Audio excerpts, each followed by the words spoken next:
유다 모든 견고한 성읍에 군대를 주둔시키고 또 유다 땅과 그의 아버지 아사가 정복한 에브라임 성읍들의 영문을 두었더라.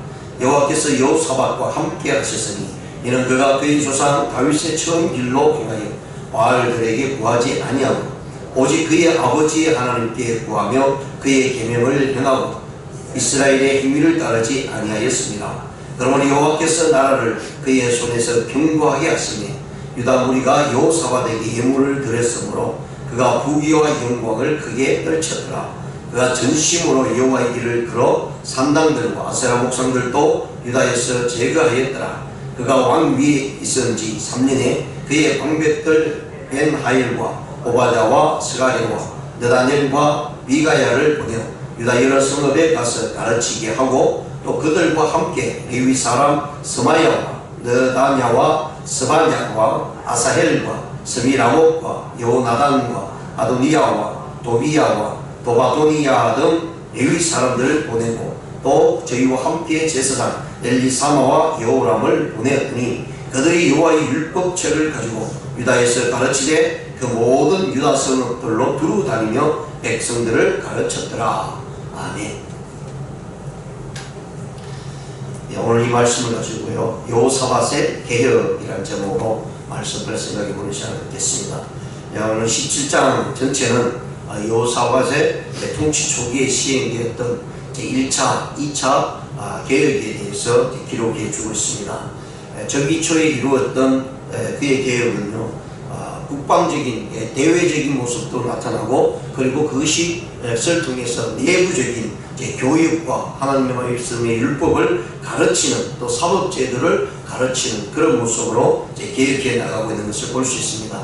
그래서 여호사밧 왕은 광범위하게 남쪽 유다를 하나님 앞에서 온전한 모습으로 세워나가는 모습을 우리에게 보여주고 있고요. 그래서 실제로 이스라엘 역사 남쪽 유다에 관해서는 우리가 앞에서 이 여호사밧의 아버지 아사 왕에 대해서도 분명히 우리가 보면서 그런 초기에는 굉장히 많은 일들을 했습니다. 계획을 이루고요. 그리고 아세라 목상이나 이 태양상을 부수고 그리고 자기의 조모였던 군에게도 폐위를 시키면서까지 아세라 목상을 파괴하고 멸절하는 그런 일에 앞장섰던 왕이 아사 왕이었습니다. 그런데 그의 말기에는 결국은 그의 교만으로 인해서 하나님께서 보내신 선지자를 감옥에 넣고 또 그것에 대해서 옳고 그름에 대해서 또 이야기할 때 자기 신하들을 또 이게 고달프게 했고 이게 때리는 그런 사건들을 우리가 봤습니다. 그런 과정을 이 여호사밧이 다 보고 자랍니다. 그리고 여호사밧이 왕이 될 때는 적은 나이가 아니었습니다. 34살에 왕이 되고 난 다음 자기의 왕권을 형성하기 때문에 아버지의 좋은 점은 그대로 받아들이되 아버지의 나쁜 점은 다 없애는 그런 왕이 바로 여호사밧입니다. 그래서 실제로 아사 왕도 굉장히 훌륭한 왕이었지만 이스라엘 역사 가운데 정말 종교개혁을 통해서 나를 끝까지 하나님 앞에 온전한 모습으로 나갔던 사람이 바로 여호사밧과 히스기야와 요시야 왕입니다. 그래서 이스라엘 남쪽 유다에 20명 가까이 되는 그런 왕들 가운데 가장 올바른 모습으로 하나님 앞에 나갔던 왕은 바로 여호사밧과 그 다음에 히스기야와 요시야 왕입니다. 이 분리된 상황이 있어요. 여로보암이 남쪽 유다의 왕이 되고 북쪽의 여로보암이 왕이 된 그런 가운데 있을 때에 그 역사 가운데 가장 훌륭했던 왕이 바로 여호사밧과 히스기야와 요시야 왕이라는 사실을 성경을 통해서 우리에게 분명히 보여주고 있고요. 그 모습 가운데 여호사밧 왕이 이스라엘의 남쪽 유다의 왕으로서 다스리면서 개혁을 하나부터 끝까지 총체적으로 해나가는 것을 나타내주고 있고요. 그리고 그 여호사밧이 개혁을 하면서 가장 하나님 앞에서 이 계획이 끝까지 가서 성공을 할 수 있었던 것은요, 이가 제사장이나 레위인이나 방백들을 통해서 그들을 시켰어요. 각 지역마다 하나님의 말씀의 율법의 말씀을 가르치고 지키게 했다라고 얘기합니다. 그래서 언제든지 개혁이 일어날 때마다 가장 중요하게 여겼던 것은 바로 성경으로 돌아가는 것이었습니다. 그래서 우리 기독교 역사 가운데 종교개혁을 이룰 때도요, 무엇보다도 어떤 밖으로 드러나는 것, 어떤 신유적인 모습으로 부흥되고 개혁이 일어난 것이 아니라 모든 사람들이 하나님의 말씀을 되돌아가자, 그래서 하나님의 말씀을 되돌아갔을 때 그 말씀을 집중적으로 연구하고 공부하고 교육할 때에 거기에 놀라운 부흥의 역사와 함께 개혁이 일어났다라는 사실을 말씀을 합니다. 오늘날도 마찬가지입니다. 많은 교회들이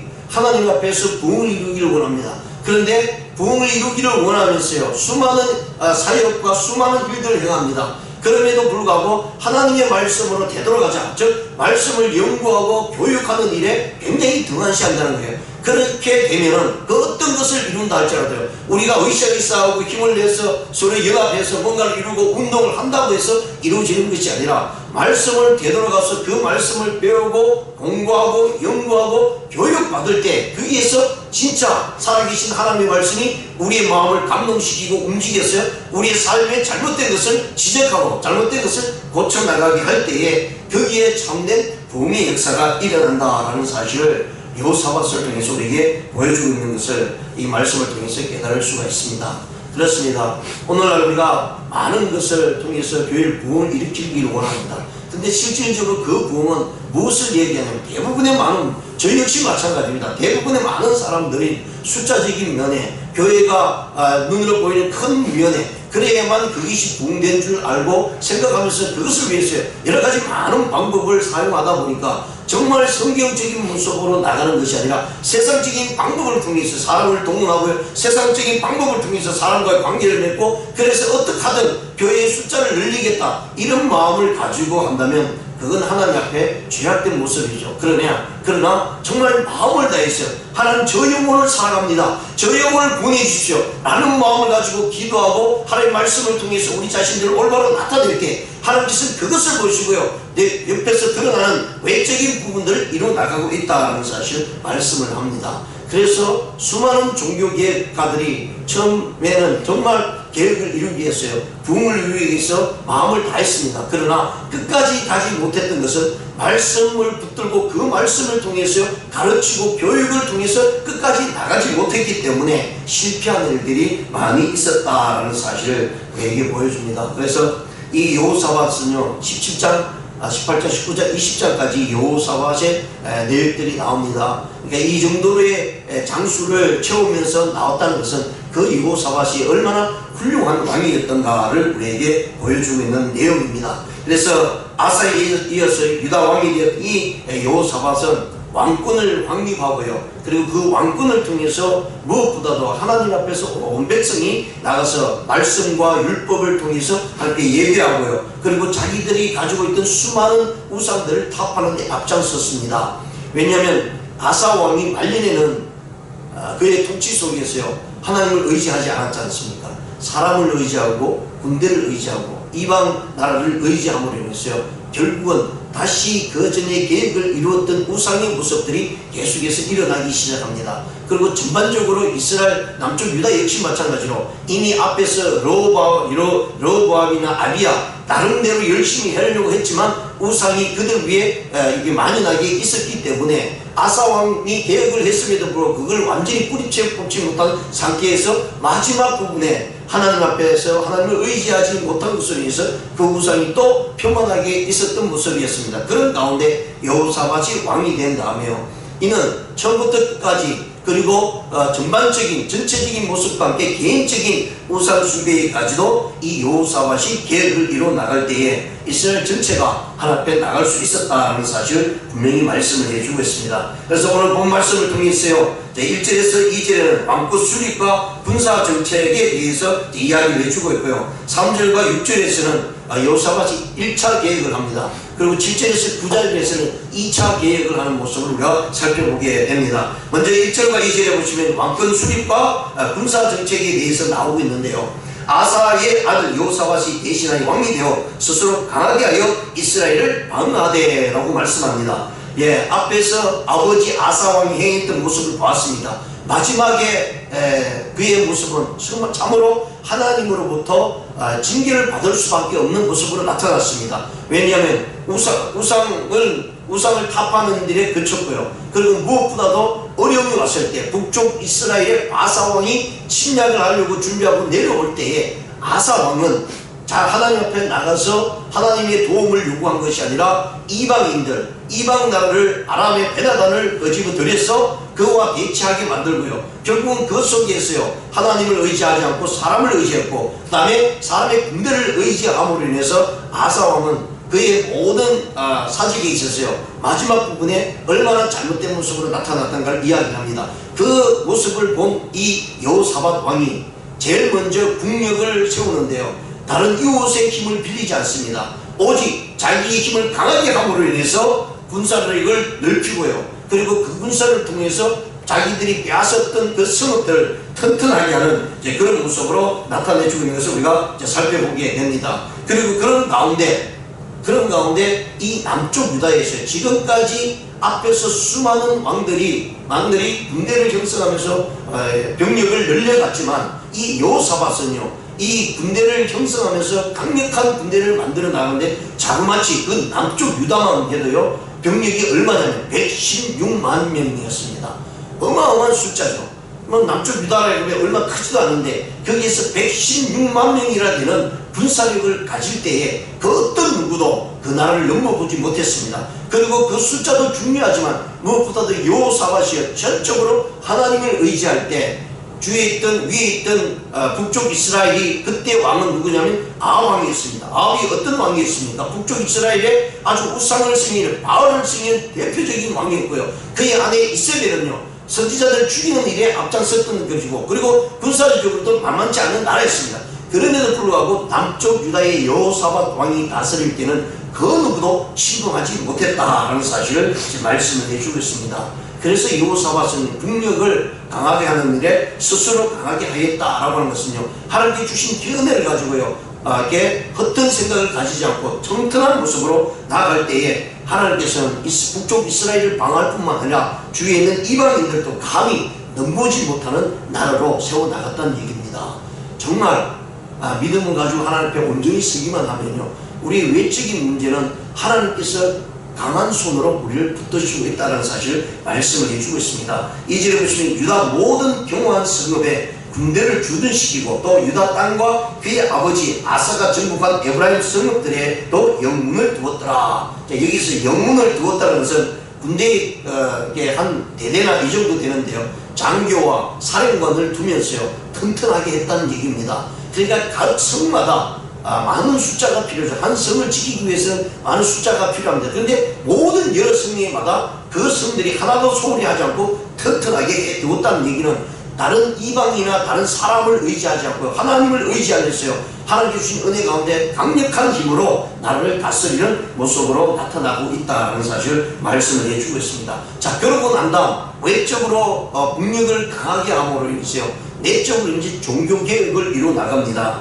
3절에서 6절에 보시면 여호와께서 여호사밧과 함께 하셨으니, 자 성경은 언제나 그 사람의 믿음의 인격을 통해서 우리에게 보여줄 때 이렇게 얘기합니다. 여호와께서 그와 함께하니, 여호와께서 그 사람과 함께하니 라는 말을 사용합니다. 그 말은 하나님 앞에서 그가 얼마나 철저하게 믿음의 모습으로 살아갔던가를 표현해 주고 있는 것이죠. 우리도 마찬가지입니다. 우리가 정말 믿음 안에서 우리의 삶 속에서 하나님을 나타내고 믿음의 모습을 나타낼 때 주위에 있는 사람이 야 저분은 하나님과 함께하는 것 같다, 저분은 하나님이 함께 하시는 것 같다, 이 말을 들을 때 가장 기쁘지 않습니까? 정말 내 믿음의 삶이 사람들에게 비춰질 때 여호와 하나님께서 나와 함께하고 있다는 사실을 내가 고백하는 것이 아니라 주위에 있는 사람들이 고백하고 그것을 본다면 우리는 정말 얼마나 은혜로운 또 믿음의 모습에서 기쁨의 삶을 살 수 있는가를 표현해 주고 있습니다. 이는 그가 그의 조상 다윗의 처음 기록을 인하여 바알들에게 구하지 아니하고 라고 얘기합니다. 여기서 성경을 기록할 때 이 역대기를 기록할 때 기자가 뭐라고 해요? 그의 조상 다윗의 처음 길로라고 얘기합니다. 이 말은 여호사밧이요 다윗왕 자기의 조상 다윗왕이 하나님 앞에서 얼마나 철저하게 잘했는가를 분명히 성경을 기록에 통해서 그가 보았습니다. 그런데 여기에서 이 여호사밧은 무엇을 따라하냐면 다윗의 전 모습의 행위를 따르는 것이 아니고 다윗의 처음 모습이라는 것은 다윗이 제일 지었습니다. 많이 지었어요. 솔직히요. 다윗이 제일 많이 지었는데 하나님 앞에 회개함으로 하나님께서 인정하고 그를 용서하시고 하나님 마음에 합한 자라고 얘기했습니다. 회개할 때. 그런데 그 잘못을 저지른 것은요 이 여호사밧이 전혀 따르지 않았다는 얘기예요. 처음 행위를 따랐다는 것은 다윗이 철저하게 하나님 앞에 들어지고 온전히 하나님을 바라보고 산 그 자체를 이 여호사밧이 따랐다는 얘기입니다. 그만큼 여호사밧은요 정말 하나님 앞에서 좋은 점은 다 따르고 아버지가 하나님 앞에 행했던 것, 아사왕이 행했던 것을 따르고 그리고 하나님 앞에서 범죄한 일은 다 제거해 버렸다는 얘기죠. 아니 이렇게 신앙생활을 잘할 수 있는 사람이 어디 있을까라는 생각이 들 정도로 이 여호사밧은 그 믿음의 신앙이 있었기 때문에 계획을 이루어 나갈 수 있었다라고 말씀합니다. 4절에 보시면요 오직 그의 아버지 하나님께 구하며 그의 계명을 행하고 이스라엘의 행위를 따르지 아니하였습니다. 여기서 이스라엘의 행위는 북쪽 이스라엘입니다. 북쪽은 아합을 다스린 나라였기 때문에 엄청난 우상이 전반적으로 이스라엘 전체를 뒤집어 놨습니다. 그러니까요 하나님 앞에서 잘못된 행위의 왕이 나올 때마다 아합을 듭니다. 왜냐하면 악한 왕으로 우상을 섬기는 왕으로 제일 먼저 두었기 때문입니다. 그래서 이스라엘의 행위를 따르지 않았다는 것은 북쪽 이스라엘 바알을 섬기고 우상을 섬기고 하나님을 멀리하고 외면하는 그런 모습으로 살아가는 것을 이 여호사밧은 철저하게 배제했다라고 이렇게 말씀을 해주고 있는 내용을 볼 수 있습니다. 그리고 그러므로 여호와께서 나라를 그의 손에서 견고하게 하시며 유다 무리가 여호사밧에게 예물을 드렸으므로 그가 부귀와 영광을 크게 떨쳤더라. 그가 전심으로 여호와의 길을 걸어 산당과 아세라 목상들도 유다에서 제거하였더라. 자, 하나님 앞에 이 여호사밧이 얼마나 철저하게 하나님을 나가고 또 하나님 앞에 섬기는가를 이야기해주고 있는 내용은요 이로 말미암아 모든 백성들이 뭐라고 얘기하냐면 유다 무리가 여호사밧이 예물을 드렸다라고 얘기하는데 이 예물은 어떤 세금조로 이야기하는 게 아닙니다. 세금을 징수하고 나라를 튼튼하게 위해서 너희들이 가지는 것을 바치라 라고 해서 드린 것이 아니고 진심으로 이스라엘 백성들이 남쪽 유다 백성들이 여호사밧이 하는 모든 행정적인 부분, 정치적인 부분, 군사적인 면을 봤을 때 그의 욕심이 아니라 오로지 하나님을 위해서 자신을 드리고 하나님을 위해서 나라를 다스린다는 사실을 이스라엘 백성들이 남쪽 유다 백성들이 다 알고 있기에 그것이 너무나 감사해서 이 왕 앞에 가서 예물을 드립니다. 어떻게 하면 왕을 한번 만날 수 있을까? 우리가 앞에서 솔로몬 왕을 봤잖아요. 그러니까 솔로몬 왕의 지혜가 얼마나 뛰어났으면 주위에 있는 이웃에 있는 모든 왕들이나 모든 백성들이 그 왕을 한번 보기로 해서 예물을 사들고오듯이 지금 이 여호사밧의 상황이 그렇다는 얘기입니다. 그러면서 이 여호사밧이 앞에서 다윗이나 솔로몬이 행했던 그 이상의 모습으로 그가 가진 많은 힘과 능력이 이스라엘 백성들로부터 또 예물을 받고 수많은 이 재물들이 쌓아졌다라는 사실을 말씀을 해주고 있고요. 그래서 그가 부귀와 영광을 크게 떨쳤다라고 성경을 기록합니다. 이 말은 그렇게 많이 사용하지 않았습니다. 그런데 이 말이 여호사밧에게 하나님의 축복이 얼마나 크게 나타나는가를 이 한 줄로 대변해주고 있다는 사실을 말씀을 합니다. 이것이 왜 일어났느냐면 그가 하나님 앞에서요 개혁으로 이루어서 말씀을 통해서 나가겠다라고 결심하고 그것을 행위로 나타낼 때 하나님께서는 여호사밧이 다스리는 동안에는 엄청난 축복을 주셨다라고 이렇게 말씀을 해주고 있는 내용입니다. 자, 그러고 나서요 7절에서 9절 말씀을 보시면 이제 제2차 종교개혁이 일어나는데 1차 종교개혁은 우상을 타파하고 아세라 목상 뭐 이런 우상들을 다 뿌리채 뽑는 그리고 산당까지 없애는 산당을 없애는 왕으로서는 처음으로 나타납니다. 그런데 이제 성경의 구기로 보면 산당을 없애겠다고 나섰는데도 불구하고 아직 상당히 건재하다는 얘기는 이 여호사밧이 계획을 이루면서 나아갈 때 아직도 뿌리 깊게 백성들 속 안에는요 우상을 섬기는 모습이 있었다는 거예요. 산당에 나가서 예배드리는 사람이 있었다는 얘기입니다. 그런데 이 오늘 본문에서는 그 산당과 우상을 다 타파하는 여호사밧의 모습을 우리에게 보여주고 있고요. 그것으로 끝난 것이 아니라 이것을 지속적으로 계획하게 나가기 위해서는 하나님의 말씀의 율법을 가르치는 모습이 나옵니다. 그가 왕위에 있은 지 3년에 그의 방백들 벤하일과 오바댜와 스가랴와 느다넬과 미가야를 보내어 유다 여러 성읍에 가서 가르치게 하고 여기 선지자들이 나오죠. 제사장들이 나오는 모습도 있고요. 자, 이런 분들을 통해서 하나님의 말씀을 가르치는데 전력을 다했다라고 말씀합니다. 성읍에 각각 돌아다니면서요 말씀을 가르치고 깨우치고 그렇게 행동하라고 가르치면서요 개혁들이 계속해서 지속적으로 일어나요. 가르치니까 그 일들이 행해지는 거예요. 예수님께서도요 마지막으로 성전하시면서 우리에게 부탁하고 있는 말씀이 분명히 말씀하네요. 너희가 하나님 말씀을 복음을 전하고 그들에게 가르치고 세례 주고 전파라 라고 말씀합니다. 그래서 교회는 반드시 말씀을 가르치고 교육을 통해서 우리가 변화될 수 있고 새롭게 되어진다면, 말씀을 빼고 나면 아무것도 아니죠. 그래서 우리가 이번에서 성경을 하나님의 말씀 살아있고 운동력에서 좌우의 날선 것보다 예리해서 우리의 혼과 관절과 영과 모든 것을 쪼개기까지 한다고, 말씀 그 자체가 살아있다고 얘기합니다. 그래서 말씀을 볼 때에 우리의 심리가 새로워진다는 사실을 말씀을 해주고 있습니다. 8절과 9절에 보시면 또 그들과 함께 레위 사람 스마야와 느다냐와 스바다냐와 아사엘과 스미 라못과 요나단과 아도니야와 도미야와 도바도니야 등 레위 사람을 보내고 또 저희와 함께 제사장 엘리사마와 요람을 보냈더니 그들이 여호와의 율법책을 가지고 유다에 가르치고 그 모든 유다 성읍들로 두루다니는 백성들을 가르쳤더라. 자, 앞에서 방백들을 이야기하고요, 레위 사람들을 보내고 제사장들을 보내서 철저하게 말씀 위에 설 수 있도록 해 나갈 때에 여호사밧의 왕권은 튼튼해질 뿐만 아니라 그의 나라는요, 하나님께서 보호하시고 전쟁이 없는 나라로 세워나가고 있다는 사실을 분명히 말씀을 합니다. 그렇습니다. 우리의 믿음의 신앙도 마찬가지입니다. 매일매일 말씀 속에서 기억해 나가지 않으면 우리는 하나님으로부터 멀어질 수밖에 없고요, 그 말씀대로 행하지 않을 때 우리에게는 축복이 아니라 우리의 삶 속에 하나님의 징계가 나타날 수밖에 없다는 사실을 분명히 말씀을 해주고 있기에 저와 여러분이 늘 말씀의 율법의 말씀과 하나님께서 주신 주님께서 우리에게 말씀하신 그 말씀을 밑바탕으로 우리 삶을 나아갈 때 하나님께서는 반드시 축복으로 이어진다는 사실을 우리에게 말씀을 해주고 있습니다. 그래서 여호사밧의 생애를 보시면 그가 철저하게 개혁을 드라이브해 나갈 때에 하나님께서는 그에게 엄청난 축복을 주셨다는 사실을 기억하시면서요, 오늘 또 주님 앞에 드려지는 우리의 삶이 되시기를 주님의 이름으로 축원드립니다. 기도드리시겠습니다. 하나님 아버지 감사합니다.